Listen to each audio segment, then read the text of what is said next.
like, wait, another person that specializes in family businesses? What the heck? And so we wanted to, have another chance to kind of connect and Marina dive into some things that we see, between and family businesses and kind of get a feel for how a family business mediator even does their work, right? I hadn't even heard of a family business mediator before speaking with you. So if you don't mind, give us a little bit of background on, how you started your business and the kind of companies that you're working for, et cetera. Absolutely. So I'm a mediator. Family business is not my only specialty. I work with all businesses where relationships are important. And so I'm trying to popularize mediation as a conflict resolution tool for all businesses, actually. And what makes it important is that right now, the way that conflicts are solved are in either or in two ways. They either let it go and wait till it resolves itself, or they go to court, which also is a huge gamble and it's going to depend on a lot of factors, in addition to draining your money and time and energy, and then you're going to hate each other even more. And I'm also trying to change mediation itself, especially for businesses, because right now what mediators do is they put all parties in separate rooms and they kind of do like shuttle diplomacy. They talk to one, then they go to another, then they go to the third. What I'm trying to do is to have joint mediation sessions right away, because if the parties can't talk to each other, then there's not much I can do. And like I said, I'm not trying to make it a trial prep. I'm trying to make it a tool. And so after the mediation session, they actually walk away with a clear structure in their head and with a set of skills that they can use in the future.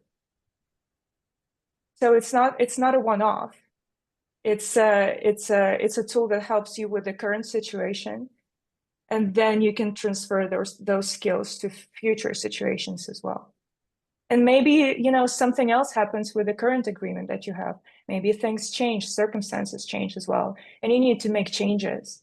And so you are able to move without conflict. What are you talking about? Nothing ever changes in business. I know, right?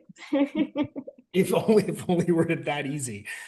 I love that concept of joint mediation, because the separate rooms, it does set up us versus them.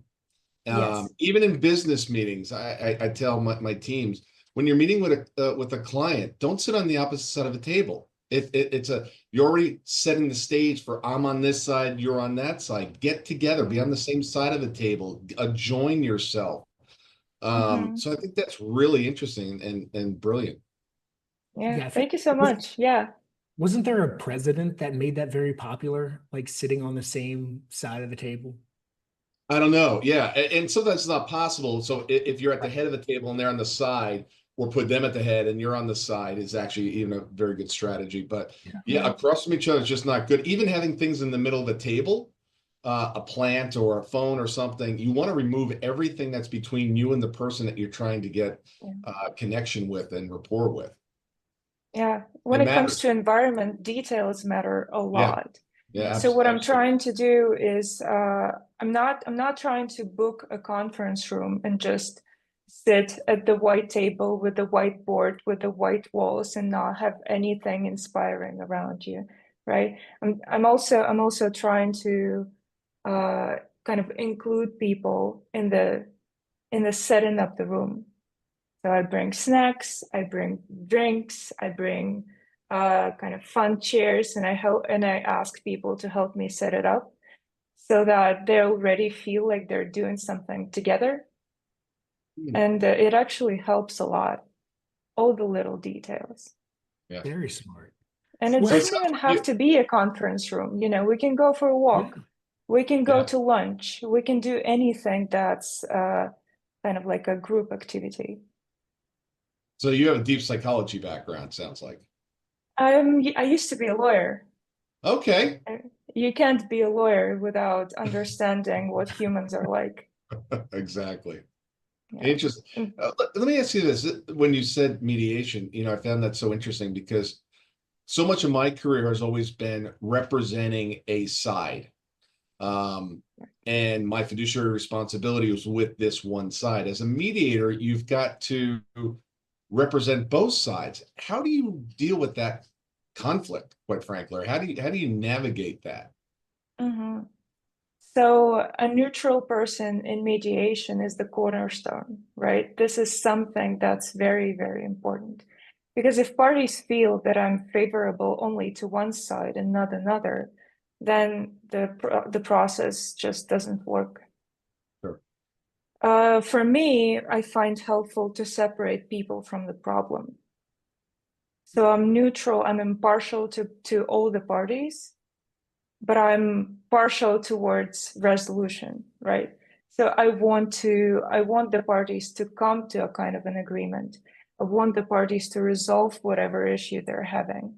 But I'm not necessarily, I don't necessarily want either party to do something, right? I support them equally. I challenge them equally. But what I'm partial towards is the outcome.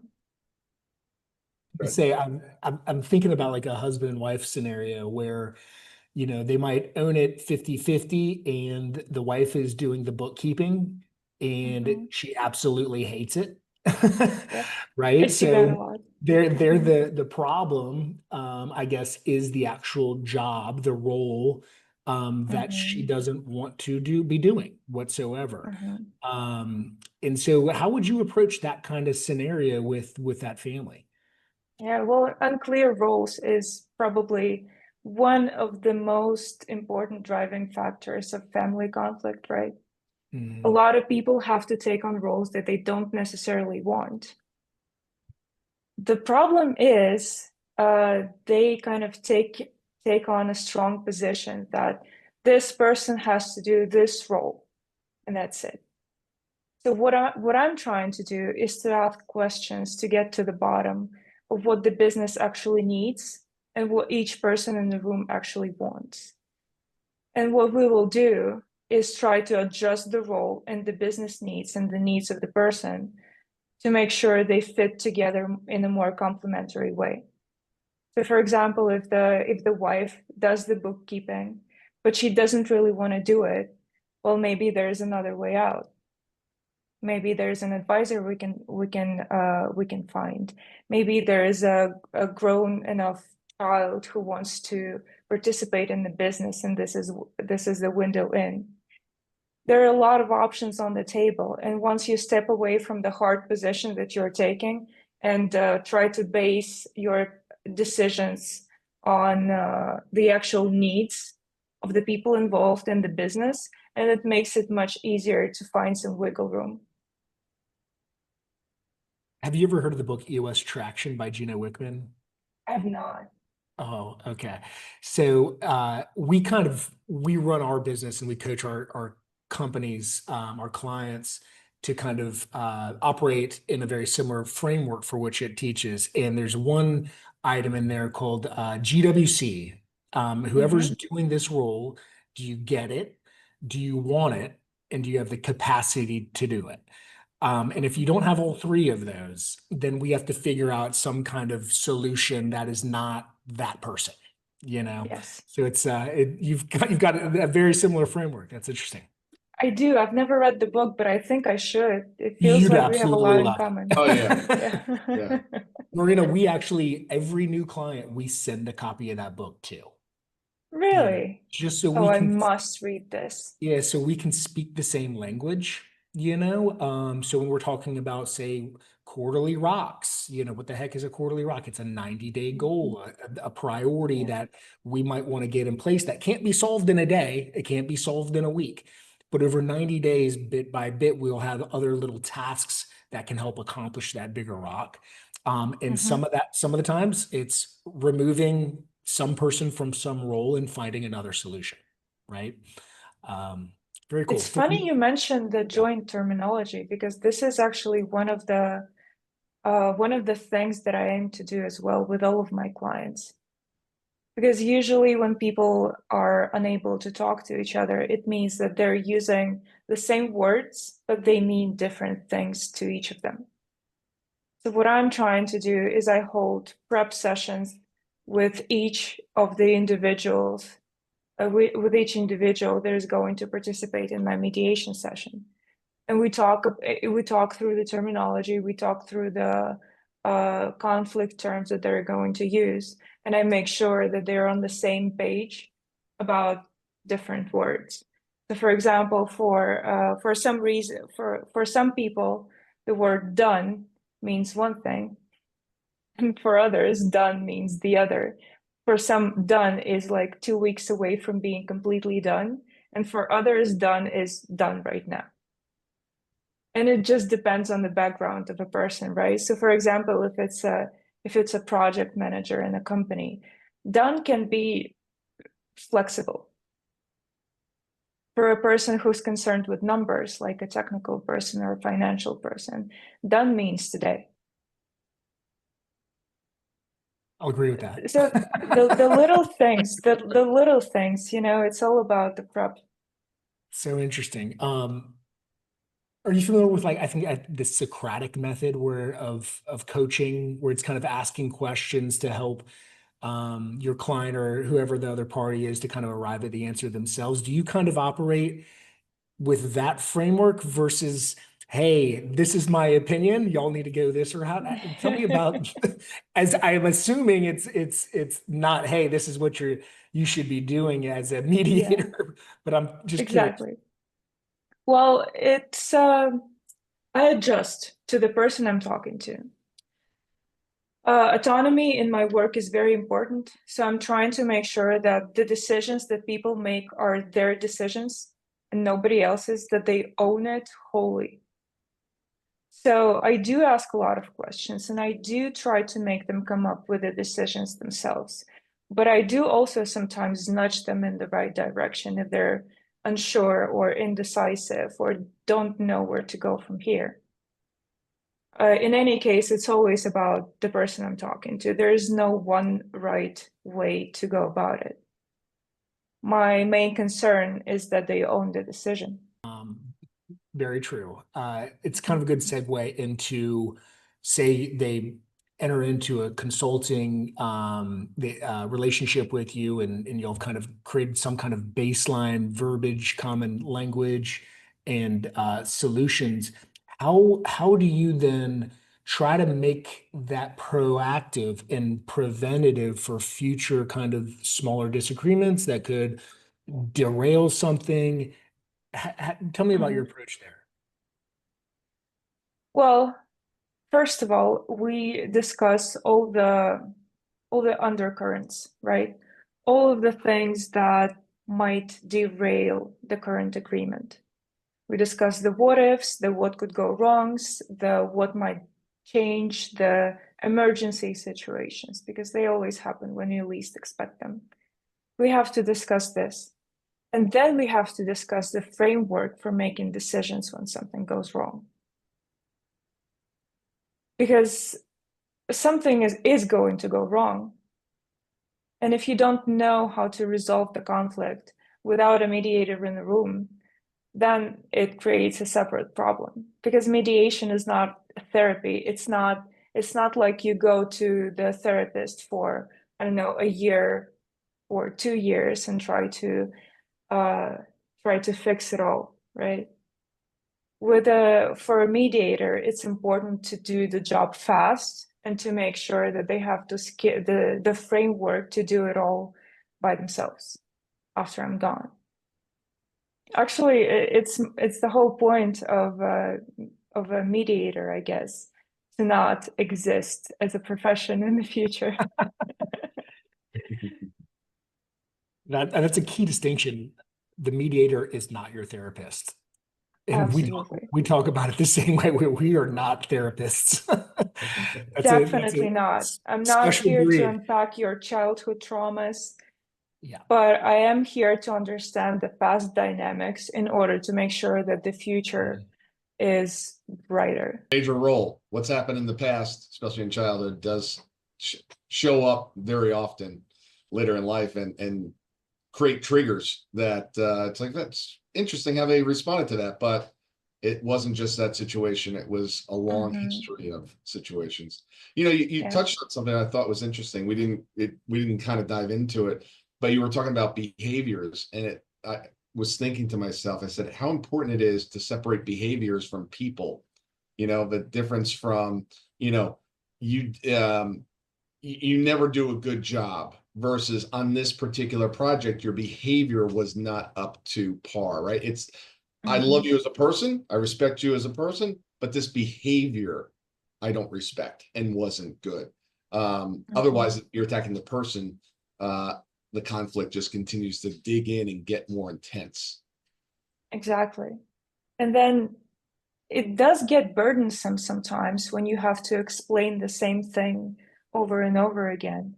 Like, for example, when you're giving negative feedback, it's not productive to always preface it with something like, I don't hate you as a person, I think you're a good person, but this one thing you did wrong. So let's try to fix it. Let's try to make sure this doesn't happen again.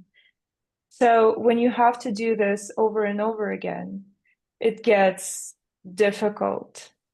It gets frustrating for the person given feedback too. Yep. So this is one of the reasons that I hold prep sessions, individual prep sessions, because this is when I can coach people into understanding what the other people are going to say during the joint sessions as well. I get to prep them to receive negative feedback. I get to prep them to understand like what kind of triggers that what kind of things that might be said that they will be triggered by. And yeah, that helps people a lot, I feel like.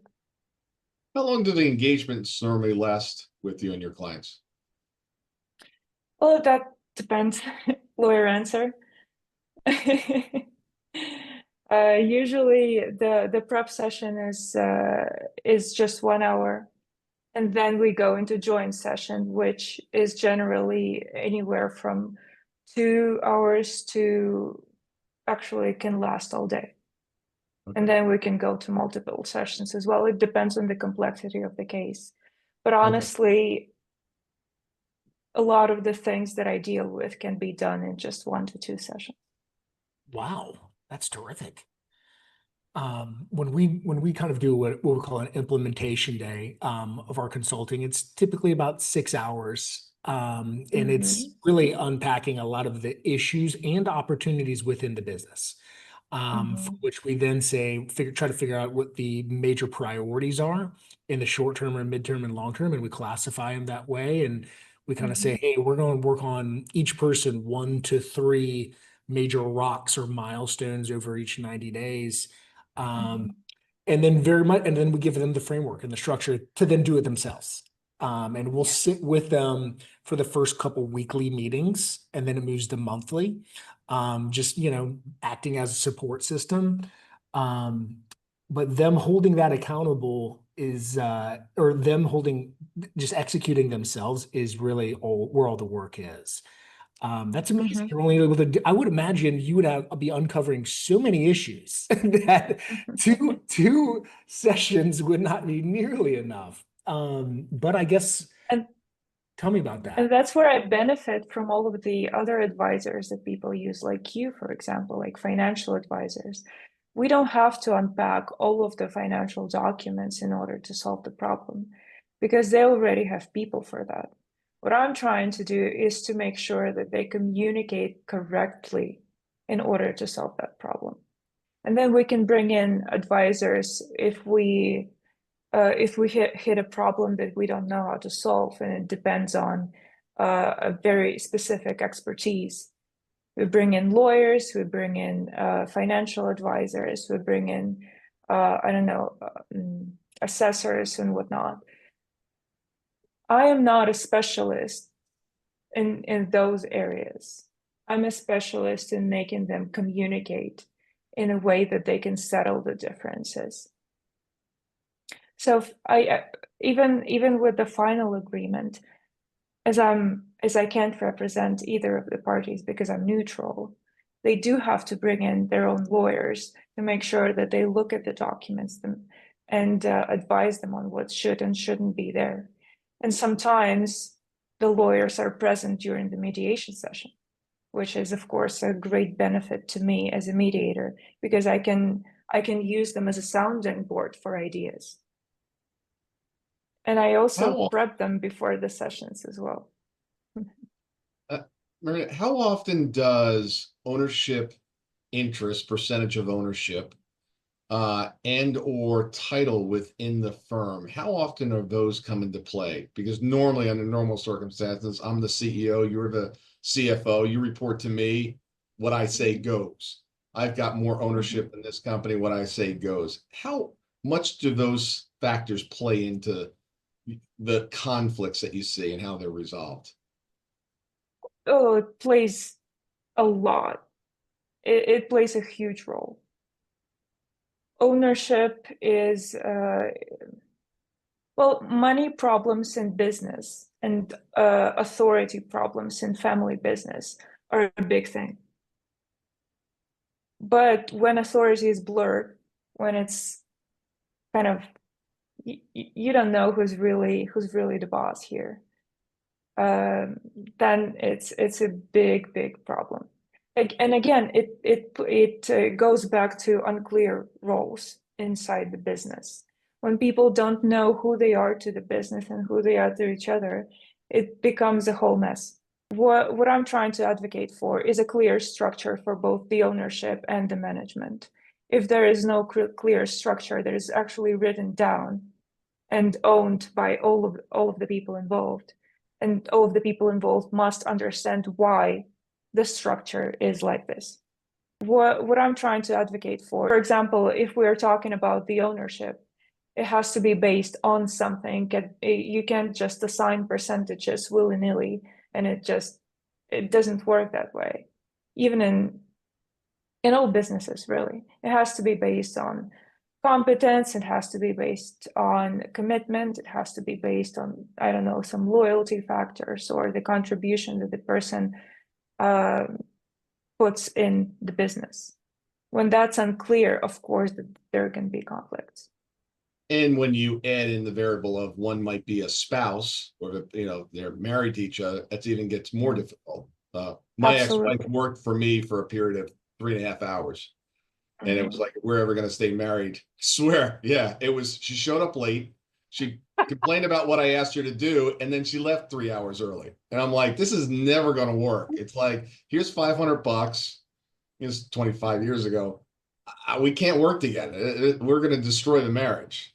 Marriage got destroyed anyway. But, it was going down the wrong path. And she's like, I'm not going to come to work and, you tell me what to do. I was like, I don't know how to respond to that. But that's the thing. People need to understand that business affairs and family affairs must be separate. Yeah. The needs of the business and the needs of their relationships are two separate issues. Even though they're connected, you still have to separate them somehow. And there are different tools for that as well. You can separate them by time, you can separate them by place. So for example, a lot of the people who are in family business, they go and when they have dinners, it just becomes a board meeting, right? Yeah. So yeah, the separation of family and business is also a big issue. Yeah. So because people expect the same, yeah. People expect the same treatment that they receive in family to be applied in business, which is just not the real life. And the reality check is one of the biggest things that I do as well. About the concept of like hierarchical leadership versus co-leading. Well, again, depends on the situation. Yeah. But it depends on what the person and the people around me need. If they actually want to be the co-managers, co-CEOs, it's actually for me as a mediator, it's a very challenging task to set this up. Right. Because it's a breeding ground for conflict. this is one of the situations that's going to take, that's not going to be resolved in 1 to 2 sessions. Because it's difficult. You have to delineate somehow what one person is going to do and what the other person is going to do. You're going to have to make very tough decisions on the decision-making structure itself. Because each one of those people are going to want to have the final say. And if they're 50-50, then the deadlock is almost imminent. So how do you avoid the deadlock? Well, there's several tools for that as well, obviously. But then the decision-making process becomes burdensome as well, because there are several levels to the decision-making. Whenever I can, I try to dissuade people from doing co-management. Right. Yeah. It's like having a football team with 2 quarterbacks. Yes. Not going to play well. Yeah. So I advise against it.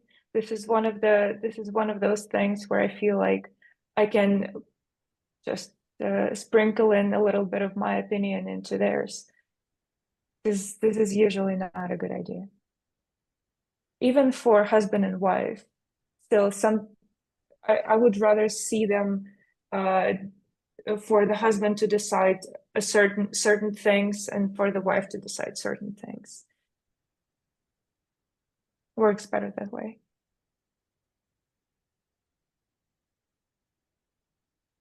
I love that you really focus on communication, right? Being one of the main things that you're talking about.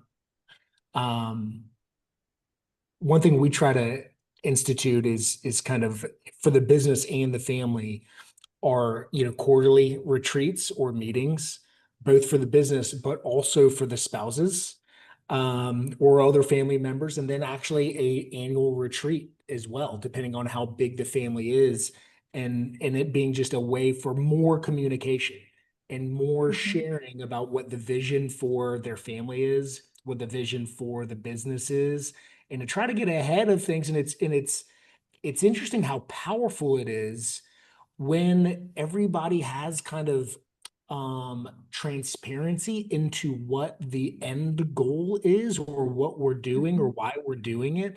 And so when the roadblocks or speed bumps come up, they're not so rocky, and it's not going to throw us way off track, because we still have the bigger vision of, this is how we want to lead the company. This is how we want to lead our family.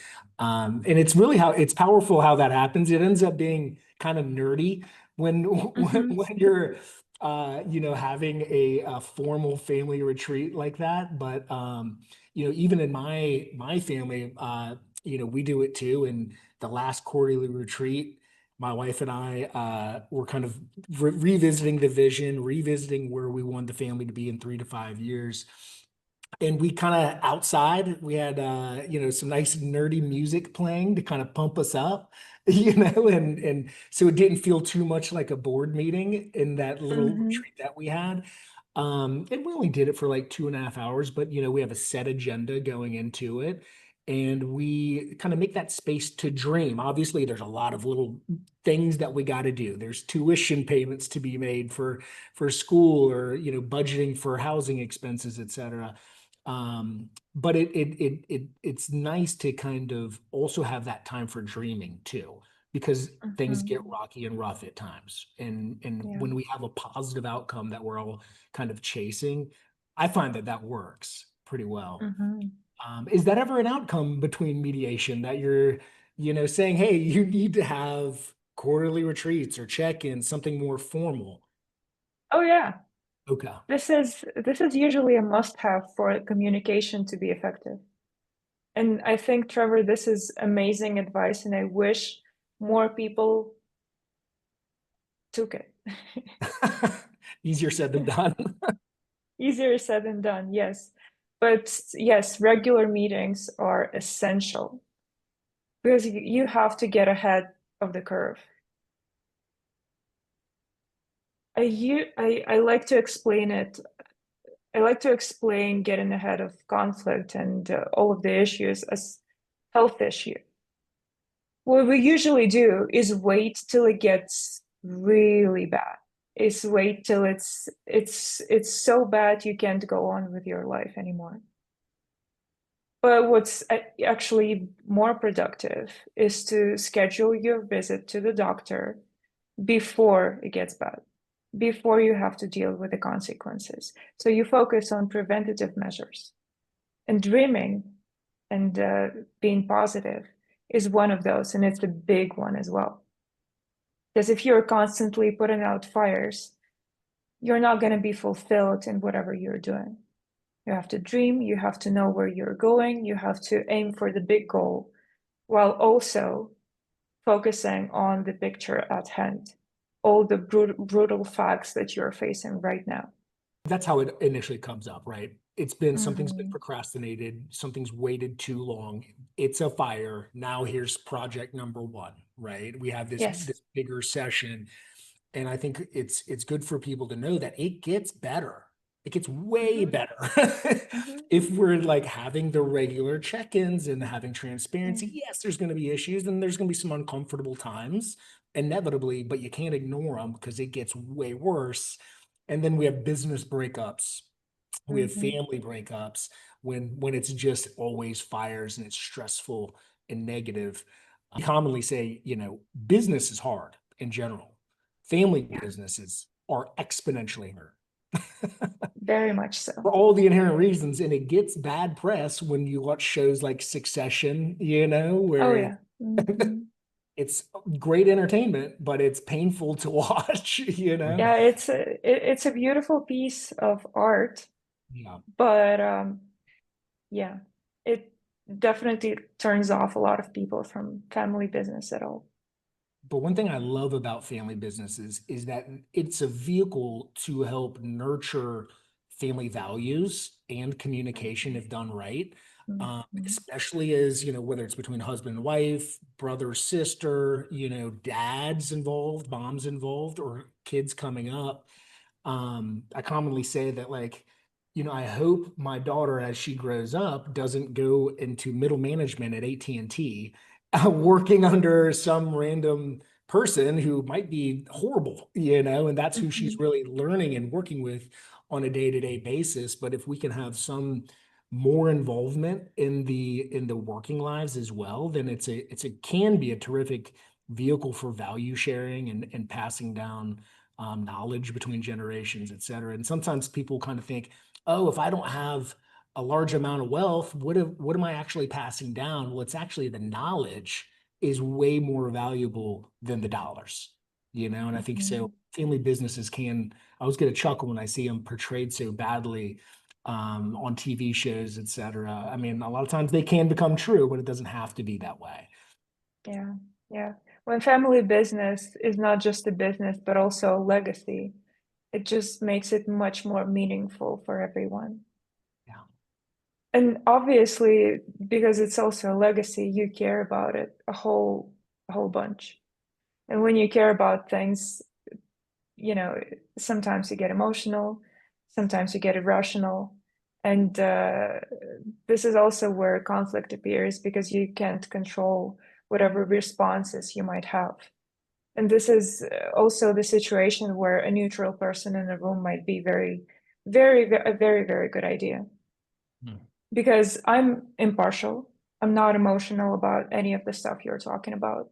I can notice whenever your non-intentional part of the brain takes over, and I can stop this in its tracks. I can make sure that whenever you're starting to talk about the things that are not productive to the conversation, I can stop you, or I can let you continue with the intensity if it is productive. So intensity in itself is not a bad thing, and sometimes it's really, really good, but it does have to lead to a bigger goal. But you have a button in the middle of these sessions that you say, stop, we're going in circles. Actually, maybe I should do that. Yeah. It's right here. A little, like, I don't like that one. Wow. You should. Oh, where did I get that? Amazon. Marina, thanks for sharing so much time with us today. I mean, this has been fun. I can't wait to kind of do more projects with you in the future. Absolutely. It's been a lot of fun. I appreciate it. Thor, anything? Do you have any No. last questions? All good. There we go. Really good. Thank you. Thank you guys so much for your time. I love talking to you. Absolutely. Thank you. Enjoy the rest of the week.